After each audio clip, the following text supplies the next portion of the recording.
আসসালামু আলাইকুম প্রিয় এইচএসসি শিক্ষার্থী বন্ধুরা, ইংরেজি ফার্স্ট পেপার সাজেশন নিয়ে এবং কিভাবে তুমি আনসার করবা।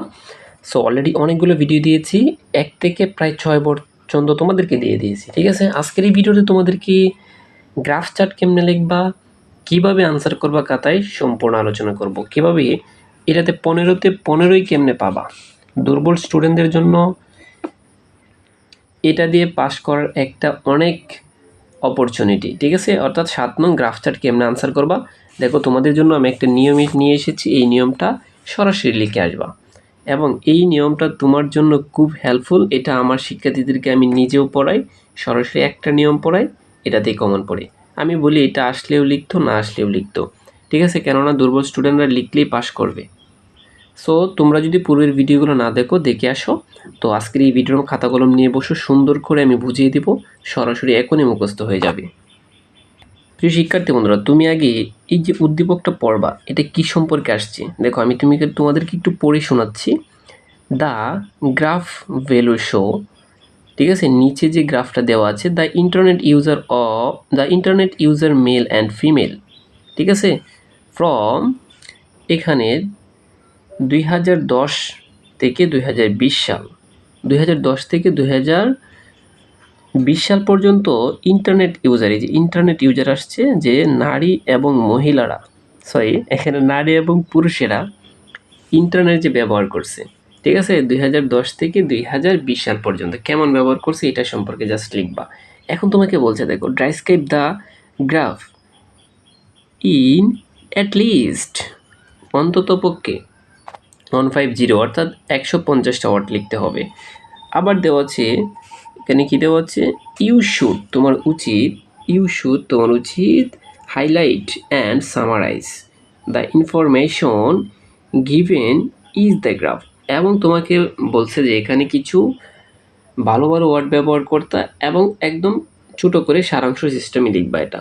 সো আমরা এখন দেখি গ্রাফটা কী সম্পর্কে। দেখো, আমরা জানি যে ইন্টারনেট ইউজার মেল এবং ফিমেল, তো দেখো 2010, তারপর 12, 14, 16, 18, 20, 2 বছর করে বেড়ে যাচ্ছে, শুধু বেড়েই যাচ্ছে। এখন তোমাকে আমি বলি, এখানে 2টা টেক্সট আছে নিচে দেখো, এই যে একদম বোল্ড করারটা হচ্ছে মেল পুরুষ, আর এই যে একদম কম, এই যে এটা একটু কম রং আছে, এটাকে বলা হয় ফিমেল। এই যে নিচে দেওয়া আছে এটা কিন্তু ধরে নিতে হবে। তো 2010 সালে দেখছে 5% ছিল কারা, পুরুষেরা, এবং 1% ছিল মহিলারা। 2012 সালে এখানে কত পার্সেন্ট দেখো, 10% হয়েছে পুরুষেরা, 3% হয়েছে মহিলারা। এটা কিন্তু ধরতে হবে আগে, তারপর কিন্তু তোমাকে আমি এই নিয়মটা দিব, সরাসরি যেমনি লিখবা। সো তারপর হচ্ছে এখানে দেখা যাচ্ছে কত পার্সেন্ট, 15%, 7% বাড়ছে আর কি। তারপর দেখো 18%, 9%, দেখো আস্তে আস্তে বাড়তেছে, 22%, 11%, ঠিক আছে। 2020 সালে এসে 25% মেয়েরা, 25% ছেলেরা এবং 13% মহিলারা হয়েছে। তো এই যে ইন্টারনেট ইউজার, এখন তুমি কেমনে লিখবা, তুমি লিখবা আনসার টু দ্য কোয়েশ্চন নং 7, লেখার পর এখান থেকে শুরু করবা।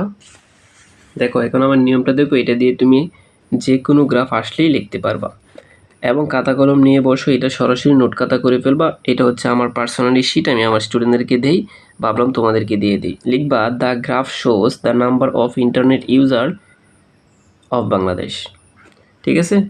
এই লাইনটা সবটির ক্ষেত্রে লিখতে পারো, অ্যাকর্ডিং টু দ্য গ্রাফ অথবা ডায়াগ্রাফ যাই লিখো, অ্যাকর্ডিং টু দ্য গ্রাফ এখান থেকে এই পর্যন্ত লিখবা।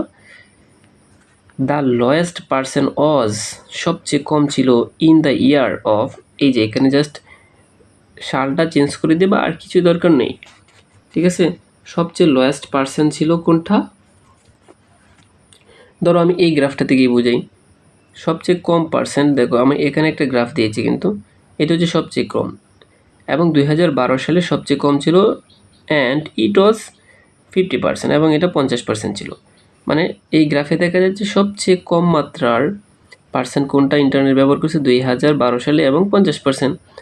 আচ্ছা এখন যাবা, দেখো the highest user were in the year of 2017, এটাকে বলা হয় 2017, অ্যান্ড ইট ওয়াজ 80%।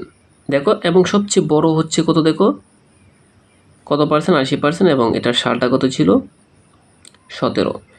এজন্য লিখছে the highest users were in the year 2017 সালে এটা সবচেয়ে বেশি ছিল এবং 80% ছিল। তারপর আবার দেখো এখন লিখছে দ্য গ্রাফ শোজ দ্যাট, এই গ্রাফে দেখা যাচ্ছে the internet user fluctuated around 50% and 80%, অর্থাৎ 80% থেকে 50% থেকে 80%-এর মধ্যে ওঠানামা করছে। এটার উচ্চারণ হচ্ছে ফ্লিকচুয়েটেড অ্যারাউন্ড, ওঠানামা করা, ঠিক আছে। তারপর ফ্রম দ্য কত সাল, এখানে একটু ভুল আছে, একটা শূন্য বেশি আছে, 2012 থেকে 2017 সালের পর্যন্ত, ঠিক আছে। তো তারপর দেখো ইন 2012 অর্থাৎ 2012 সালে দ্য ইউজার 50% অ্যান্ড ইন 2013 সালে দ্য ইউজার ওয়ার 60, ঠিক আছে, 60% লিখবা। এখন এটা বলছে যে 2013 সালে আছেন 60% এবং 2014 সালে হয়েছে, 2012 সালে 50%, 2013 সালে 60% হয়েছে। এই দুইটার মধ্যে উঠানামা করছে কত পার্সেন্ট, তখন এখন এইটা লিখবা। অনেকে বলতেছে স্যার এমনি বলতেছে কেন, আমি ওইটাও তো বলতে পারি, কিন্তু এটা সহজ বেশি, তোমরা এভাবে বলা যাবে, ইংলিশটা যে কোনোভাবে বলা যাবে, তুমি ইচ্ছে করলে বলতে পারো। দেখো 2010 এটা না, 2010 এমনি বললেও চলবে, ঠিক আছে। সো দেখো এটা কত পার্সেন্ট ছিল, আমি কোথায় চলে আসছিলাম, এই যে ডিউরিং, এখন দেখবে ডিউরিং দিস পিরিয়ড, এই সময়ে দ্য ইউজার ভ্যারাইড ফ্রম 10%, এটা থেকে এটা দেখো কত পার্সেন্ট ওঠানামা করছে, 10%, জাস্ট এটা লিখে দিয়েছে। বাট কিন্তু the next year 2014 the user dropped 5%, অর্থাৎ দেখো পরে কিন্তু কমে গেছে, কমে গেলে লিখবা ড্রপ, ঠিক আছে, কমে গেলে লিখবা ড্রপ। কত পার্সেন্ট, 55% হয়েছিল, ঠিক আছে। অ্যান্ড ইট ডিক্রিজ 5%, ঠিক আছে, এবং এটা হ্রাস পাইছে কত পার্সেন্ট, 5%, ফ্রম কত 2013 এবং 2014 মধ্যে। হাইওভার যাই হোক, যদি কোনো সময় দেখবা একই থাকে তাহলে এই লাইনটা লিখবা, আর নতুবা লেখার দরকার না। হাইওভার যাই হোক, এত সাল থেকে এত সাল the percent did not change and it was এত পার্সেন্ট, ঠিক আছে। যদি কোনো পরিবর্তন না হয় তাহলে এই লাইনটা লিখবা, আর নতুবা লিখবা এগেন আবার উই নোটিস দ্যাট, আমরা দেখছি in the year of 2017 the users were recorded 80% that was highest percent the graph, এবং আমরা এটা দেখছি যে এই গ্রাফের মধ্যে সবচেয়ে বেশি পার্সেন্ট হচ্ছে 80% এবং সালটা হচ্ছে 2017 সাল 10। সুতরাং দ্য গ্রাফ শোজ, এই যে এই লাইনটা ইম্পর্টেন্ট, শেষে যা লিখবা, the graph shows the rice and fail, ওঠানামা করছে of internet user in Bangladesh 2012 থেকে 2017 সাল পর্যন্ত। প্রিয় শিক্ষার্থী, তোমরা যে কোনো গ্রাফ আসলে তোমরা এই নিয়মটা লিখে আসবা, শুধু গুছিয়ে সালটা এবং পার্সেন্টটা চেঞ্জ করে আসবা।